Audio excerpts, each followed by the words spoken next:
வணக்கம் மக்களே, இது நம்ம ரேண்டம்பர்ஸ். இன்னைக்கு நம்ம எட்டர்னலி ரெக்ரெசிங் நைட் மான்வாவோட அடுத்த சாப்டர்ஸ் தான் பார்க்க போறோம். சோ வீடியோக்குள்ள போறதுக்கு முன்னாடி மறக்காம இந்த வீடியோக்கு ஒரு லைக் கொடுத்துட்டு பாருங்க. சோ வாங்க வீடியோக்குள்ள போலாம். நம்ம போன சாப்டர்ஸ்ல பார்த்திருப்போம், நம்ம என்கிரிட் அந்த மிச் அரியரை ஃபைனலா ஃபேஸ் பண்ணியிருப்பா. அந்த ஃபிளாக்ல இருக்கிற 4 ஃபிளாகை உடைச்சதுக்கு அப்புறம் கடைசி ஃபிளாகை எடுக்கிறதுக்காக, அதாவது கடைசிக்கு முன்னாடி ஃபிளாகை எடுக்கிறதுக்காக அவன் ரொம்ப தூரத்துல இருக்கிற அந்த ஃபிளாக் கிட்ட வந்திருப்பான். அந்த இடத்துல இருந்த மிச் அரியரை அவன் எதிர்த்து சண்டை போட ஆரம்பிச்சு கிட்டத்தட்ட நிறைய நாட்கள் அதிலே ஓடிடும். அப்படி ஓட ஓட ஒரு வழியா இந்த மிச் அரியரை எப்படி தடுக்கிறது அப்படின்னு ஓரளவு நம்ம என்கிரிட்க்கு புரிஞ்சிருக்கும். ஒரு வழியா அவன் கான்சென்ட்ரேஷன் ஆன சிங்கிள் பாயிண்ட்னா என்னன்றத கத்துக்கிட்டு இருப்பான். ஸோ இப்போ அதுல இருந்து தான் அடுத்த சாப்டர் ஸ்டார்ட் ஆக போகுது. நம்ம ராக்னா கூட சண்டை போட்டு நம்ம ராக்னாவோட அட்டாக்ஸ் எல்லாத்தையுமே ஓரளவு பேரி பண்ண ஆரம்பிச்சிருவான். ஸோ அந்த காரணத்தினால இந்த டுடேஸை இனிமேல் தாண்டறதுக்கு நேரம் வந்துருச்சுன்னு முடிவு பண்ற நம்ம என்கிரிட் நேரா கமாண்டரை பாக்குறதுக்காக போறான். அங்க போய் நம்ம கமாண்டர் கிட்ட அவங்களுக்கு என்னென்ன தெரியணுமோ, அதாவது இந்த ஸ்பெல் பத்தியும் அந்த ஸ்பெல் கேஸ்டர் பத்தியும் அந்த ஃபிளாக் பத்தியும் தெளிவா சொல்லிடுவான். அப்படி அவங்களுக்கு என்னென்ன விஷயங்கள் தெரியணுமோ அந்தந்த விஷயங்களை தன்னோட பேட்டில் இருந்து அவன் அப்சர்வ் பண்ண எல்லாத்தையும் சொல்லிடுவான். அப்படி சொல்றது மூலமா அந்த கமாண்டர் இதுக்கப்புறம் இந்த போரை பாத்துக்கிடுவாங்க, நம்ம போயிட்டு அந்த ஃபிளாகை மட்டும் உடைச்சா போதும், அதுதான் தன்னோட ஆப்ஜெக்டிவ் அப்படின்றத முடிவு பண்ணிக்கிடுவான். அன்னைக்கான போரும் ஆரம்பிக்கும். அந்த கமாண்டர் கரெக்டா இதை பத்தி எல்லாம் பேசி எல்லாத்தையும் ஒத்துக்கிறோம். ஸோ அதுக்கும் ஓரளவு புரிஞ்சிருக்கும் என்ன நடக்க போகுதுன்றது. அந்த ஸ்பெல்ல பார்த்தோன்னே அது கண்டிப்பா முடிவு பண்ணிடும். நம்ம என்கிரிடோட வேலைலாம் அந்த ஃபிளாகை போய் உடைக்கிறது, அதுக்கு அந்த மிச் அரியரை தோக்கடிக்கிறது. ஸோ மிச் அரியர் கிட்ட இப்ப சீக்கிரமாவே போயிடுவான். போன உடனே நீ இங்க வந்துட்டியா அப்படின்னு இந்த மிச் அரியர் கேட்கும் போது, உன்னை பாக்குறதுக்காக தான் வந்திருக்கேன், நீ மிச் அரியர் தானே அப்படின்னு சொல்லுவான். உனக்கு என்னோட பேரு தெரியுமா அப்படின்றப்ப, எனக்கு நல்லாவே தெரியும், உன் கூட சண்டை போடுறதுக்காக தான் நான் இங்க வந்திருக்கேன்னு சொல்லிட்டு அவன் கூட சண்டையும் போட ஆரம்பிப்பான். அப்படி சண்டை போட ஆரம்பிச்சோடனே நம்ம மிச் அரியருக்கும் என்கிரிடுக்குமான சண்டை ஃபர்ஸ்ட் ஸ்டார்டிங்ல ஈக்குவலா ஆரம்பிக்கும். ஏன்னா நம்ம என்கிரிட் இப்ப பழைய என்கிரிட் கிடையாது. ஸோ மிச் அரியரால இதை நம்பவே முடியாது. என் கூட கொஞ்ச நாளைக்கு முன்னாடி சண்டை போட்டவனா இவனோட ஸ்கில்ஸ் எல்லாம் இவ்வளோவா இருந்துச்சு, நீ ஒருவேளை உன்னோட ஸ்கில்ஸை மறைச்சிட்டப்ப சண்டை போட்டியான்னு கேட்பான். அப்படிதான் தெரியுது போல, அதை வச்சு நீ என்ன பண்ண போற, இப்ப யார் சண்டை போட்டு யார் ஜெயிக்க போறாங்கன்றதா முக்கியம், இந்த சண்டையை பார்ப்போம்னு சொல்லிட்டு அந்த சண்டை கொஞ்ச நேரம் கண்டினியூ ஆகும். இப்ப கான்சென்ட்ரேஷன் ஆன சிங்கிள் பாயிண்ட் அப்படின்ற ஒரு விஷயத்த நம்ம ஹீரோவால நல்லாவே பண்ண முடியும். அந்த காரணத்தினால அந்த ஆப்போனன்ட், அதாவது மிச் அரியரோட ஸ்வாடு எந்த பக்கம் வரப்போகுதுன்றத முதற்கொண்டு கரெக்டா கெஸ் பண்ணுவான். கெஸ் பண்றது இல்ல, கரெக்டா ப்ரெடிக்டே பண்ணுவான், அது கரெக்டா இந்த பக்கம் தான் வரும் அப்படின்றது. அதுக்கு அவனோட பாடியில இருக்கிற எல்லா மூமெண்ட்ஸுமே பார்ப்பான்.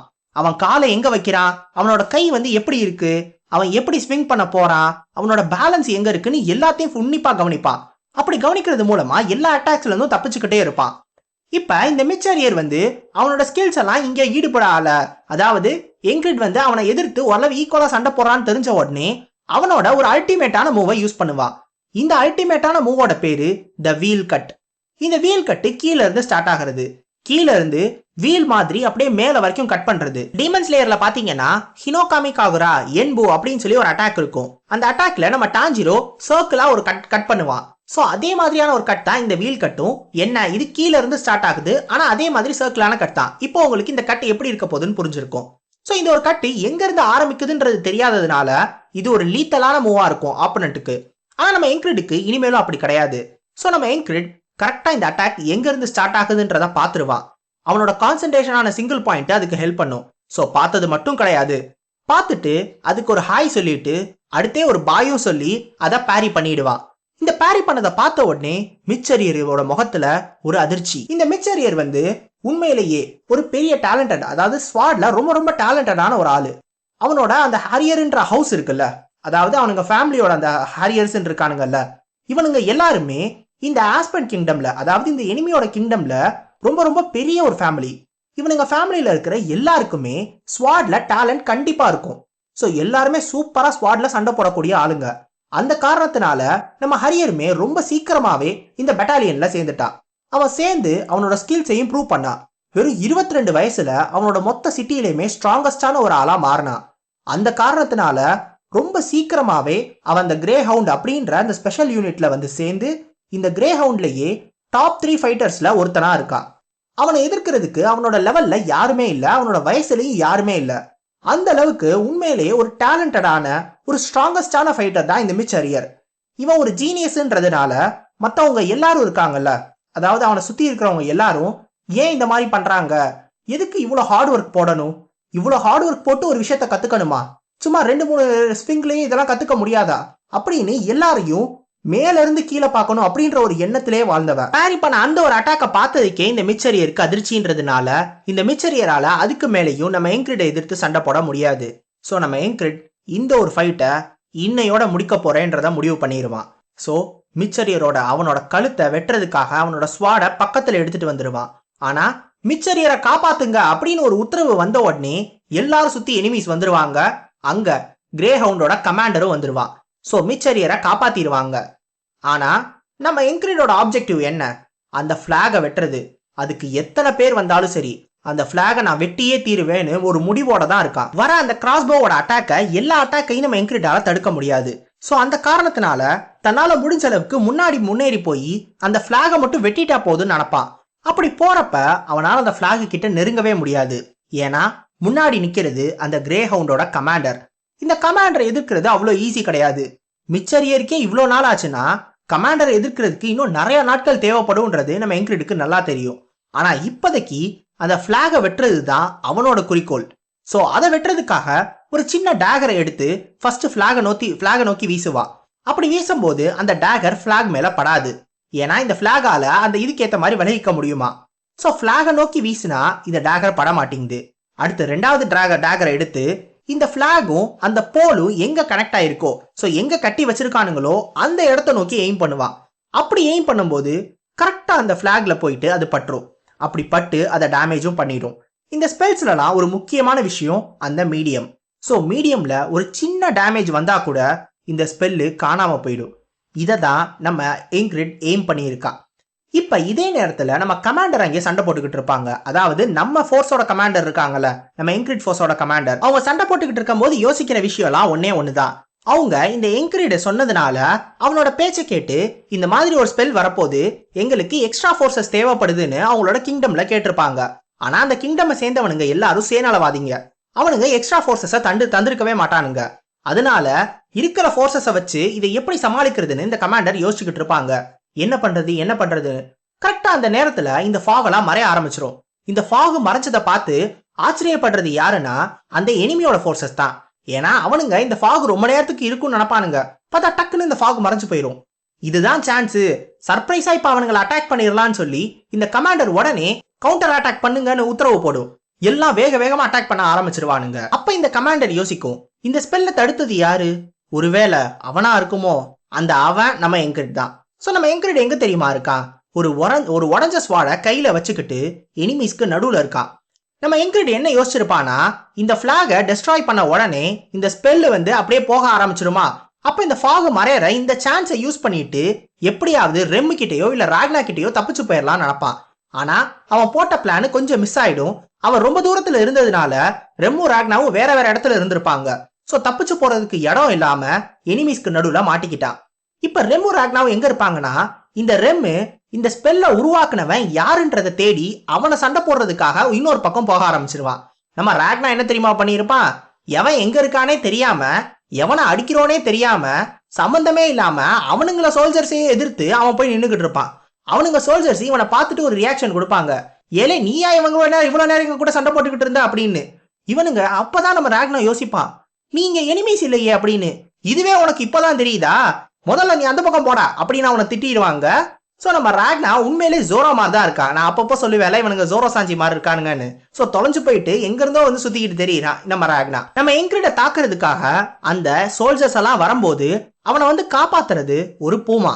இந்த பூமாவை நம்ம என்கிரிட் ஏற்கனவே பார்த்திருப்பான். அவனோட 3வது சேலஞ்ச் அந்த ஸ்கவுட் பார்ட்டி இருக்குல்ல, அப்ப அந்த டால் கிராஸ் ஃபீல்டுல நடுவுல ஒரு பூமாவை அவன் பார்த்திருப்பான் அவனோட முதல் நாள்ல. ஸோ அந்த பூமா தான் இப்ப இவனை காப்பாத்தும். அது எங்க இருந்து வந்துச்சுன்னா தெரியல. ஆனா அது எப்படியோ அந்த எனிமி சோல்ஜர்ஸ் எல்லாத்தையும் தாக்கி இவனையும் காப்பாத்திரும். ஆனா அதால கமாண்டர் கிட்ட இருந்து காப்பாற்ற முடியாது. ஏன்னா கிரே ஹவுண்டோட கமாண்டரும் அங்கதான் இருப்பான். நம்ம என்கிரிட கொலை பண்ணணும்ன்றதுக்காக அந்த மிச்சரியரை நம்ம என்கிரிட் தாக்கியிருப்பான். இந்த ஒரு காரணத்தினாலதான் இந்த கிரே ஹவுண்டோட கமாண்டரும் நம்ம என்கிரிட கொலை பண்றதுக்காக இவ்வளவு தூரம் தேடி வந்திருக்கான். அப்படி அவன் என்கிரிட நோக்கி நடந்து வரப்ப நம்ம என்கிரிட காப்பாத்துறதுக்கு ஒரு ஹீரோ வராரு. அது யாருன்னு தெரியுமா? நம்ம வெஞ்சன்ஸ் தான். நம்ம வெஞ்சன்ஸ் பின்னாடி இருந்து நான் உன்னை காப்பாத்துறேன் அப்படின்னு முன்னாடி போறான். ஆனா முன்னாடி போன வேகத்துல நம்ம அந்த கமாண்டர் கிட்ட உண்டை கட்டி வாங்கிக்கிட்டு பின்னாடி ரிட்டன் அப்படியே வந்து இவன் ஸ்ட்ராங்கா இருக்கான்டா சரி வராதுடா அப்படின்னு சொல்லிட்டு எல்லா சோல்ஜர்ஸையும் கிராஸ் பவுஸை ஃபயர் பண்ண சொல்றான். ஆனா வரக்கூடிய எல்லா ஆரோஸையுமே இந்த கமாண்டர் அசால்ட்டா டிஃப்ளெக்ட் பண்ணிடுவான். இவன் ஒரு உண்மையிலே ஒரு மான்ஸ்டர், இவனை தடுக்கிறது அவ்வளவு ஈஸி கிடையாதுன்னு எல்லாரும் யோசிப்பானுங்க.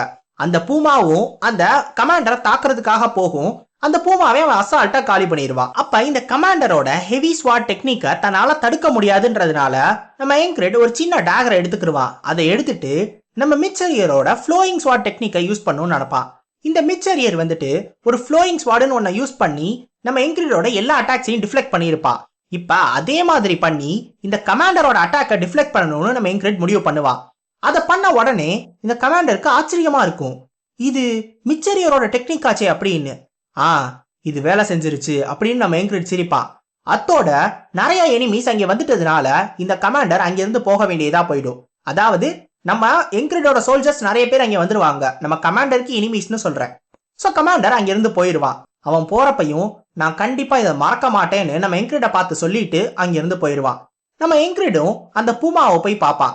அந்த பூமா உயிரோட தான் இருக்கும். ஸோ எப்படியோ அது செத்துருக்காது, அதனால அதையும் காப்பாற்றணும்னு முடிவு பண்ணி அதையும் தூக்கிக்கிட்டு அப்படியே வெஞ்சன்ஸ் கூட சேர்ந்து அவனோட கேம்பை நோக்கி போக ஆரம்பிச்சிருவான்.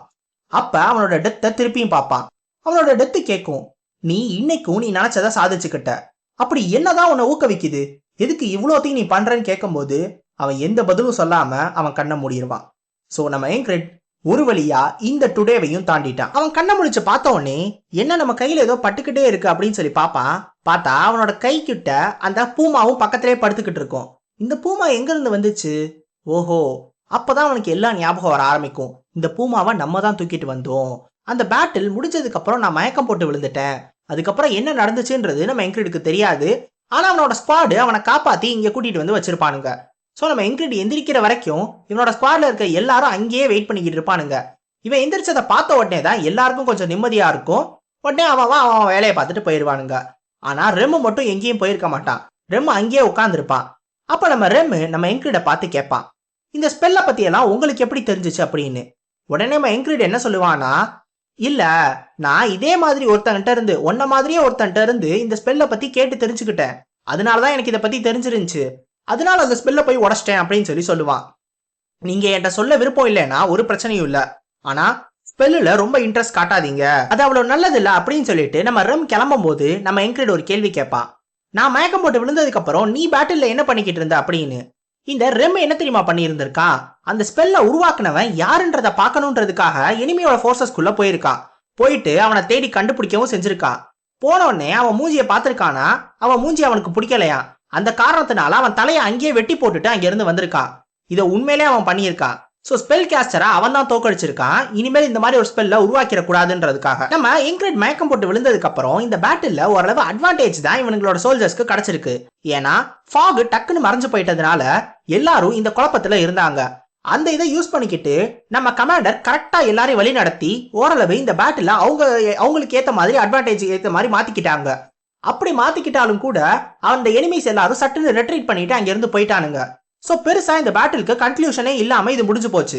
இருந்தாலும் ஓரளவு இவனுங்களுக்கு கொஞ்சம் அட்வான்டேஜ் தான்.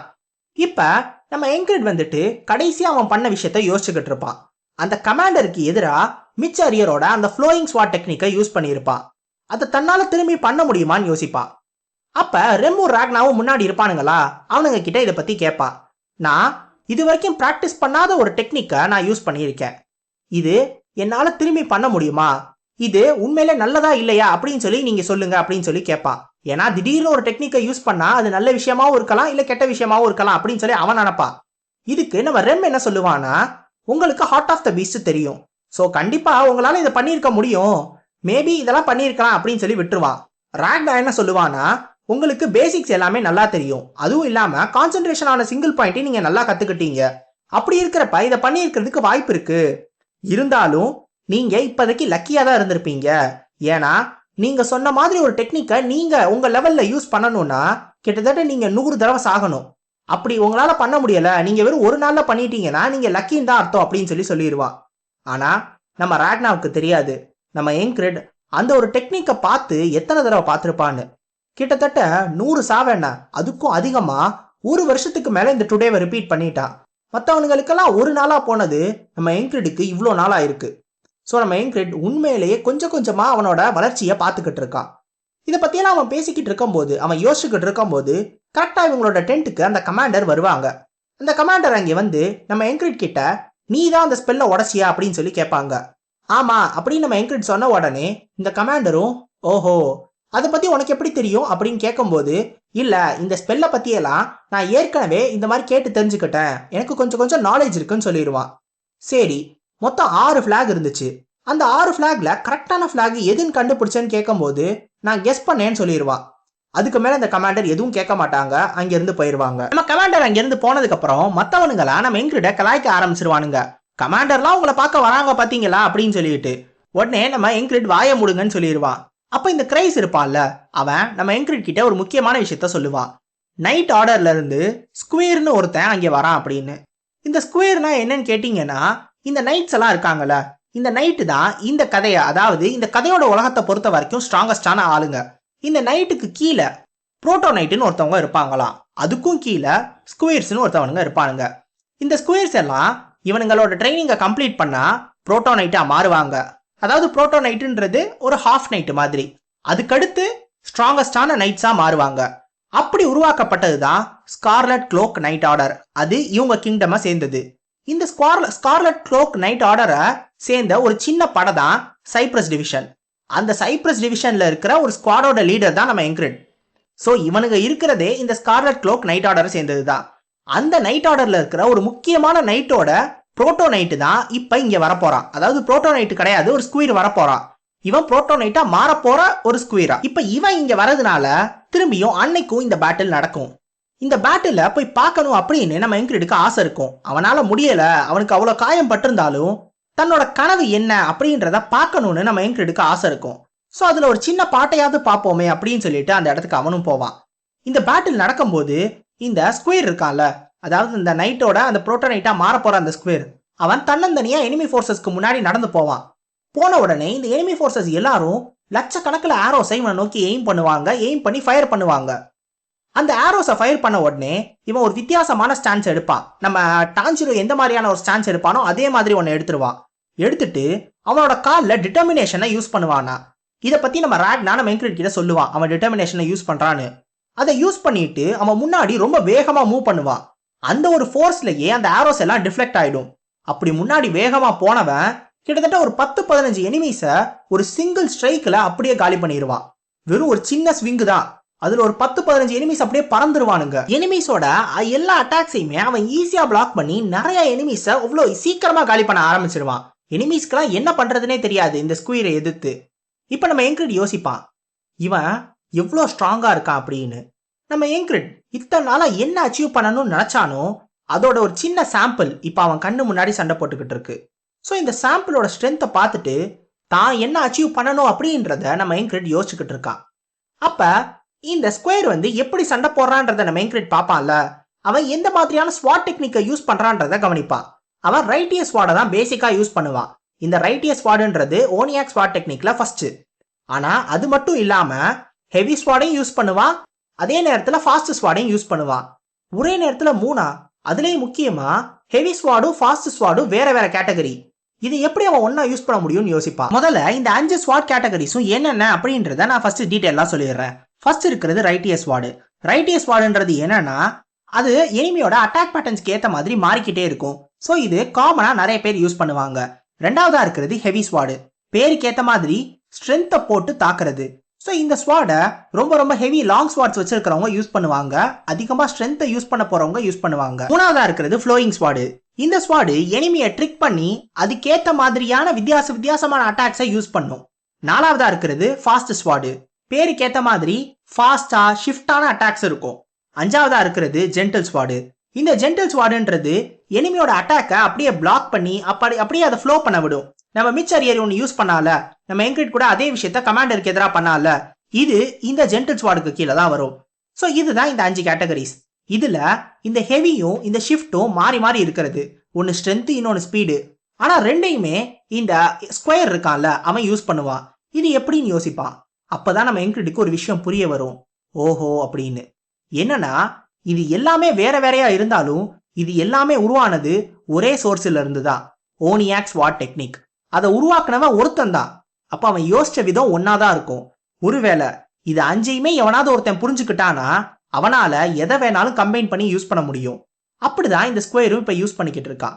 உடனே நம்ம என்கிரிடுக்கு ஒரு என்லைட்மெண்ட் கிடைக்க ஆரம்பிச்சிரும். ஒரு டீப்பான கான்சென்ட்ரேஷனுக்குள்ள போக ஆரம்பிச்சிருவான். இதை பார்த்து அவனோட ஸ்குவாட் மெம்பர்ஸும் டக்குனு இவனை சுத்தி நின்றுவாங்க, யாரும் அவனை டிஸ்டர்ப் பண்ணிடக்கூடாதுன்னு. நம்ம என்கிரிட் எல்லாத்தையும் கொஞ்சம் கொஞ்சமா புரிஞ்சுக்கிறான்.